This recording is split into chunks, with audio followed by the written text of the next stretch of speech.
Hey buddies, I'm Mr. Pugly, and today we'll be discussing the top 5 DPS that you can use to rank up in Overwatch. Now, Sojourn is considered one of the best DPS in the game. Even in a dive meta, you can use her to deal lots of damage to the enemy team, as well as constantly pressuring the enemy team. There's a reason why she almost has a 100% pick rate in the current meta as well as the last meta. A lot of high-ranking players use her, not only because of the fact that she is super good, but because when you fully utilize her kit, she deals massive amounts of damage, but unfortunately she does have a high skill ceiling. I do have some tips and tricks for Sojourn that I'll briefly discuss, but if you want a full overview on that, click on the top right. But pretty much what Sojourn does is constantly pressure the enemy. She has little to no recoil and no damage fall off due to her gun being a projectile based gun. It has travel time, which means as you fire the bullets, you can constantly just fire where the enemies are probably going to be, or the choke point, and constantly pressure the enemy team to avoid them going in, or if they do go in, they're going to take some damage whether they like it or not.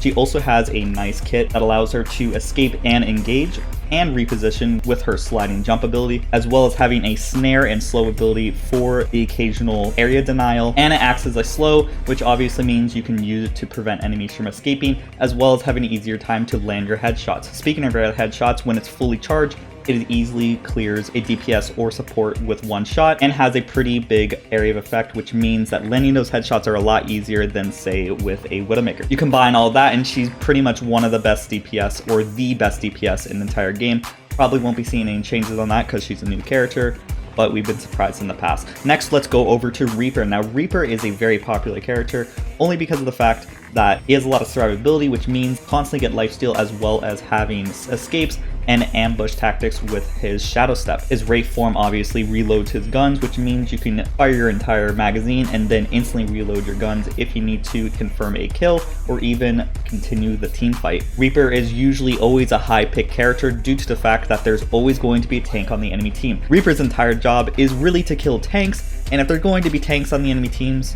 then might as well have a tank buster to eliminate those said tanks. Sometime an enemy tank can completely devastate an entire team or provide useful survival tools to allow their team to survive and keep fighting you, which is where Reaper goes in and eliminates them without any problem. Because of his shotguns, obviously he deals lots more damage up close, and tanks are bigger targets, so naturally he's just super good against them. Even if he's not getting healed, his lifesteal allows him to stay in the fights longer, as well as his Wraith form allowing him to escape if needed. Not only that, his ultimate is devastating. Most of the time when you pop your ultimate, you're going to get a kill unless the enemy team is planning to counter it.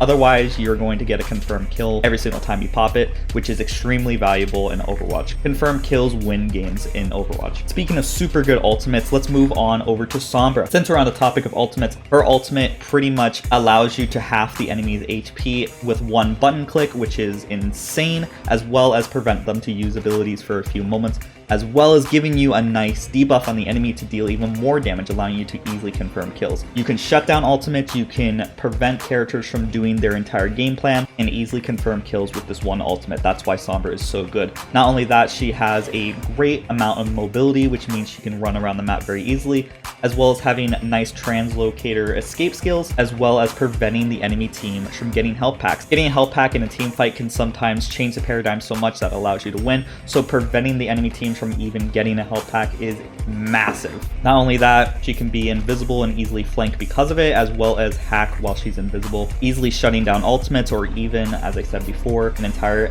enemy player's kit. Her SMG does tons of damage, and you can kind of spray and pray and kill a lot of targets even if you're not really close. A lot of newbie mistakes with Sombra is getting too up close, so you can kind of be in mid-range with your team and still deal lots and lots of damage. You don't necessarily always have to flank with Sombra, but that's neither here or there. That's a discussion for another video. Next, let's move on to Genji. Genji is an extremely powerful character. He's always been an extremely powerful character since the release of Overwatch. His kit has no damage fall off. It allows you to play at range, at close range, and as well as having nice escape and deflex tools, which can completely deflect an enemy's kit and sometimes even ultimates. That can be extremely devastating. Imagine you're spending 5 minutes in the game trying to get a Zarya ultimate and Genji deflects it, and that was your only saving grace to win the team fight. Now Genji completely eliminated you from being able to do that. His deflect just counters tons of kits as well as a lot of characters and can easily eliminate characters. If you played Bastion, you know what I'm talking about. Next, let's move on to his Swift Strike. His Swift Strike allows him to confirm kills very easily, as well as being a very nice escape tool.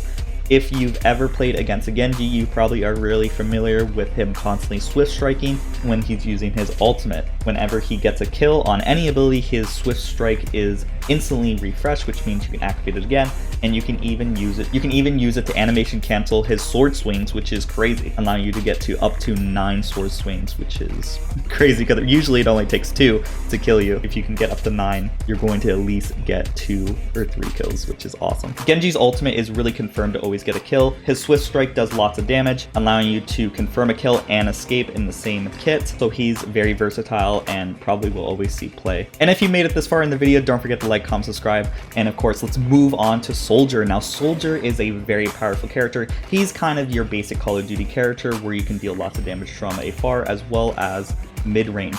He is your obvious pick for hit scans, which means if you see a Pharah on the enemy team, you can easily counter the Pharah by just hit scanning with Soldier. Soldier's kit's very easy. He has nice survivability. He has an awesome healing ability, which means you can heal your allies as well as heal you in the process. Normally, you kind of want to just use it for you, but a smart player on your team will also use it to regen some HP. His healer's rockets allow him to get quick confirmed kills, and it has a relatively short cooldown. He's a really basic character. There isn't a ton to really talk about him besides his ultimate. His ultimate instantly reloads all his ammo, so you can use that to your advantage, but his ultimate basically gives you aimbot, which is why wouldn't you like that? So you're pretty much any enemy that is in front of you will probably die unless they have a really good escape tool, but if they travel vertically like a Pharah, they're going to die either way. So unless they find cover, the enemy team is going to have a hard time playing against you. Most of the time, if a soldier pops his ultimate, he's going to get at least 1 kill unless he's playing super bad. But nevertheless, those are the top 5 DPS that you can use to rank up in Overwatch. All these characters are characters with insanely powerful kits as well as a decently high pick rate.